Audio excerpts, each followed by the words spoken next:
Assalamualaikum warahmatullahi wabarakatuh. Perkenalkan, nama saya Sakina Putriandara, NIM 2024-2221 dari Ilmu Administrasi Negara.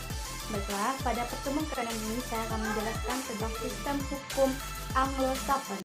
Nah guys, langsung saja kita masuk kepada sistem hukum Anglo-Saxon. Sistem hukum Anglo-Saxon adalah sistem hukum yang didasarkan pada jurisprudensi, yaitu keputusan-keputusan hakim terdahulu yang kemudian menjadi dasar keputusan hakim-hakim selanjutnya.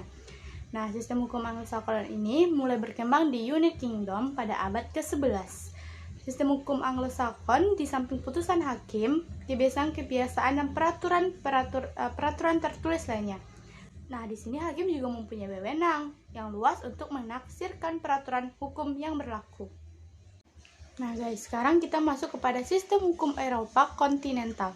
Prinsip utama yang menjadi dasar dari sistem hukum ini adalah bahwa hukum memperoleh kekuatan mengikat karena diwujudkan di dalam peraturan-peraturan yang berbentuk undang-undang dan tersusun secara sistematik.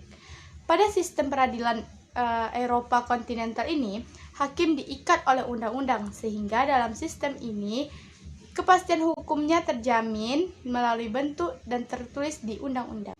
Nah, sekarang aku mau menjelaskan tentang sistem hukum Islam. Hukum Islam, suatu sistem hukum yang berdasarkan ketentuan yang telah ditetapkan oleh Allah Subhanahu wa Ta'ala dalam kitab Al-Quran dan Rasulnya, kitab hadis. Kemudian disebut dengan syariat atau hasil pemahaman ulama terhadap ketentuan di atas kitab fikih. Kemudian disebut dengan ijtihad, yaitu menata hubungan manusia dengan Allah, manusia dengan manusia, dan manusia dengan benda. Nah, sekarang kalian udah tahu kan sistem hukum Islam? Nah guys, kalian pasti tahu kan kalau di Indonesia itu beragam adat dan budayanya. Nah, sekarang aku menjelaskan tentang hukum adat. Hukum adat adalah seperangkat aturan yang tidak tertulis yang merupakan kristalisasi nilai-nilai yang hidup di masyarakat yang dijadikan pedoman masyarakat untuk menjalankan aktivitasnya dan ditegakkan oleh organisasi adat yang mendapatkan mandat. Hanya terdapat dalam kehidupan sosial di Indonesia dan beberapa negara-negara Asia lainnya seperti Cina, India, Jepang, dan lain-lain. Nah guys, kalian pasti bertanya-tanya kan, Indonesia menganut sistem hukum apa sih? Nah, Indonesia itu menganut sistem hukum Eropa kontinental atau civil law. Hal ini dapat dilihat dari sejarah dan politik hukum, sumber hukum maupun sistem penegakan hukum.